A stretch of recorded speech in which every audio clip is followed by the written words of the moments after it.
នៅប៉ុន្មានឆ្នាំចុងក្រោយនេះពិភពលោកមើលទៅកាន់តែអស្ថិរភាពចំនួនកើនឡើងការប្រកួតប្រជែងយោធាកាន់តែតានតឹងហើយការទុកចិត្តគ្នារវាងប្រទេសធំៗកាន់តែថយចុះសំណួរសំខាន់គឺហេតុអ្វីបានជាពិភពលោកកាន់តែគ្រោះថ្នាក់ជាងមុនក្នុងវីដេអូនេះយើងនឹងពន្យល់ថាការប្រកួតប្រជែងរវាងអំណាចធំៗកំពុងបំលែងប្រព័ន្ធអន្តរជាតិនិងបង្កើនហានិភ័យសង្គ្រាមយ៉ាងដូចម្តេច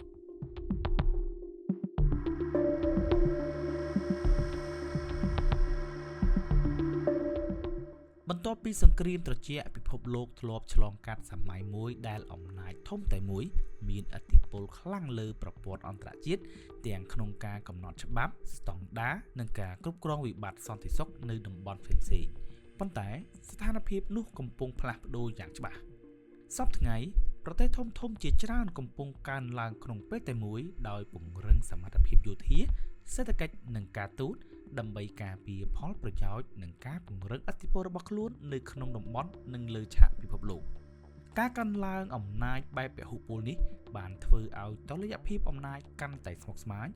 ព្រោះមិនមានភាគីណាមួយអាចគ្រប់គ្រងឬបង្ខំឲ្យប្រព័ន្ធអន្តរជាតិដំណើរការតាមឆន្ទៈខ្លួនបានដូចមុនទៀតជាលទ្ធផលច្បាប់និងបទបញ្ញត្តិអន្តរជាតិដែលធ្លាប់ពឹងផ្អែកលើការគ្រប់គ្រងនិងការអនុវត្តពីអំណាចមួយចម្បងកាន់តែពិបាកអនុវត្តព្រោះប្រទេសនីមួយៗមានការបកស្រាយនិងការកណនាផលប្រយោជន៍ខ្លួនខុសៗគ្នា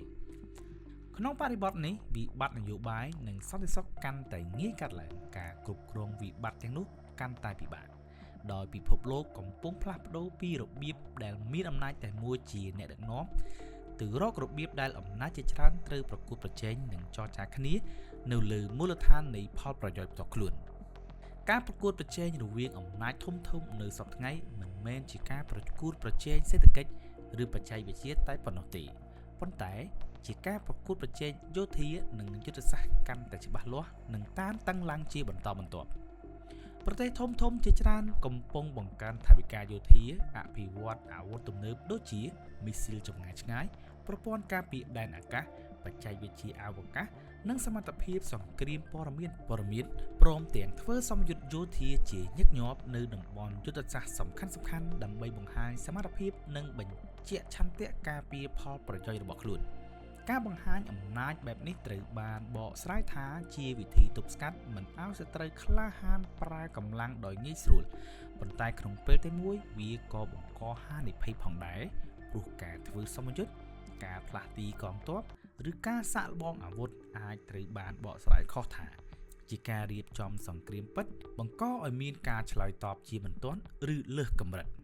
នៅក្នុងបរិបទដែលការទុកចិត្តគ្នារវាងអំណាចធំៗកាន់តែថយចុះនិងបណ្ដាញទំនាក់ទំនងគ្រប់គ្រងវិបត្តិមិនដំណើរការល្អវិបត្តិតូចមួយដូចជាការប៉ះទង្គិចអចេតនាការបាញ់សាកល្បងមីស៊ីលឬសកម្មភាពយោធាដែលគ្មានការបកស្រាយច្បាស់អាចក្លាយជាវិបត្តិធំបានដោយមិនមានបំណងដើមហើយធ្វើឲ្យការប្រកួតប្រជែងយុទ្ធសាស្ត្រប្រែពីការទប់ស្កាត់ទៅជាការបង្កើនហានិភ័យសង្គ្រាមការប្រកួតប្រជែងអំណាចធំៗកំពុងរុញឲ្យពិភពលោកផ្លាស់ប្ដូរពីរបៀបសហការទូលំទូលាយទៅរកការបែងចែកជាប្លុកនយោបាយនិងសេដ្ឋកិច្ចកាន់តែច្បាស់ដោយប្រទេសនានាត្រូវគេមើលឃើញថា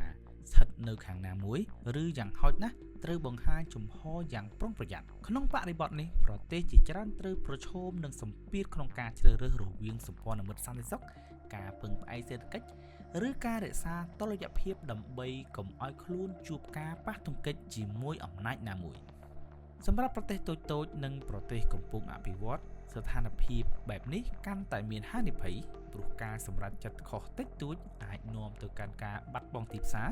ការរងសម្ពាធការទូតឬសូម្បីតែការគំរាមកំហែងសន្តិសុខខណៈដែលការរក្សាជំហរអព្យាក្រឹតក៏កាន់តែពិបាកក្នុងពិភពលោកដែលតម្រូវឲ្យឈរខាងណាឲ្យកាន់តែច្បាស់លើសពីនេះការបែងចែកពិភពលោកជាប្លុកបែបនេះកំពុងធ្វើឲ្យការសហការអន្តរជាតិលើបញ្ហាសកលដូចជាការប្រែប្រួលអាកាសធាតុជំងឺឆ្លងសន្តិសុខស្បៀងនិងស្ថិរភាពហិរញ្ញវត្ថុកាន់តែពិបាកព្រោះការជឿទុកចិត្តថយចុះនិងការកណនាផលប្រយោជន៍ជាតិក្លាយជាចំណុចដឹកនាំខ្លាំងជាងមុននៅពេលដែលពិភពលោកត្រូវការការសហការរួមគ្នាច្រើនជាងពេលណាទាំងអស់ពិភពលោកសប្តាហ៍ថ្ងៃកាន់តែមានហានិភ័យខ្ពស់ជាងមុនព្រោះអាវុធកាន់តែសម្លាប់បានច្រើន ប្រព័ន្ធយោធាកាន់តែស្មុគស្មាញនិងល្បឿននៃការឆ្លើយតបកាន់តែឆាប់រហ័សជាងអតីតកាលបច្ចេកវិទ្យាទំនើបដូចជាមីស៊ីលចម្ងាយឆ្ងាយប្រព័ន្ធការពារដែនអាកាសសង្គ្រាម Cyber និងសង្គ្រាមព័ត៌មានបានធ្វើឲ្យការប្រយុទ្ធមិនចាំបាច់កាត់ឡើងតែតាមសមរភូមិដីអាកាសឬសមុទ្រនោះទេប៉ុន្តែអាចកាត់ឡើងក្នុងពេលតែមួយនៅច្រើនវិមាត្រដែលពិបាកត្រួតពិនិត្យនិងពិបាកបញ្ឈប់នៅពេលការទុកចិត្តរវាងអំណាចធំថយចុះការប្រស័យតាក់ទងផ្លូវការមិនច្បាស់ឬបណ្ដាញគ្រប់គ្រងវិបត្តិដំណើរការមិនល្អការកណនាយុទ្ធសាស្ត្រខុសតិចតួចអាចនាំទៅការឆ្លើយតបលើសកម្រិតដោយគ្មានពេលគិតពិចារណាគ្រប់គ្រាន់ក្នុងបរិបទនេះសង្គ្រាមមួយមិនចាំបាច់ចាប់ផ្ដើមដោយចេតនាច្បាស់លាស់ឡើយប៉ុន្តែអាចកាត់ឡើងពីការយល់ច្រឡំអំពីចេតនារបស់ភាគីម្ខាងការបកស្រាយខុសនៃសកម្មភាពយោធាឬការសម្រេចចិត្តបន្ទាន់ក្រោមសម្ពាធនយោបាយនិងសាធារណៈដែលធ្វើឲ្យហានិភ័យនៃការផ្ទុះសង្គ្រាមកាន់តែខ្ពស់នៅក្នុងពិភពលោកដែលមានអាវុធខ្លាំងប៉ុន្តែការទុកចិត្តនិងការសម្របសម្រួលកាន់តែខ្សោយជាសរុបរួមពិភពលោកសពថ្ងៃកាន់តែគ្រោះថ្នាក់មិនមែនដោយសារប្រទេសណាមួយឬចំនួនណាមួយនោះទេប៉ុន្តែដោយសារការប្រកួតប្រជែងអំណាចធំកំពុងធ្វើឲ្យប្រព័ន្ធអន្តរជាតិដែលធ្លាប់ផ្អែកលើច្បាប់ការសម្របសម្រួលការទប់ស្កាត់កាន់តែផុយស្រួយនិងពិបាកគ្រប់គ្រងនៅពេលអំណាចជាច្រើនកំពុងប្រកួតប្រជែងទាំងផ្នែកយោធាសេដ្ឋកិច្ចបច្ចេកវិទ្យានិងការទូតការទុកចិត្តគ្នារវាងប្រទេសថយចុះខណៈការបកស្រាយច្បាប់អន្តរជាតិនិងបទបញ្ញត្តិរួមកាន់តែខុសគ្នានោះវិបត្តិតូចคล้ายជាវិបត្តិធំបានយ៉ាងឆាប់រហ័ស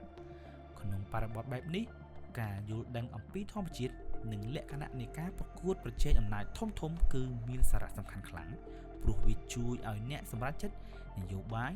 និងសាធារណៈមើលឃើញហានិភ័យនៃការគណនាខុសការឆ្លើយតបលើសកម្រិត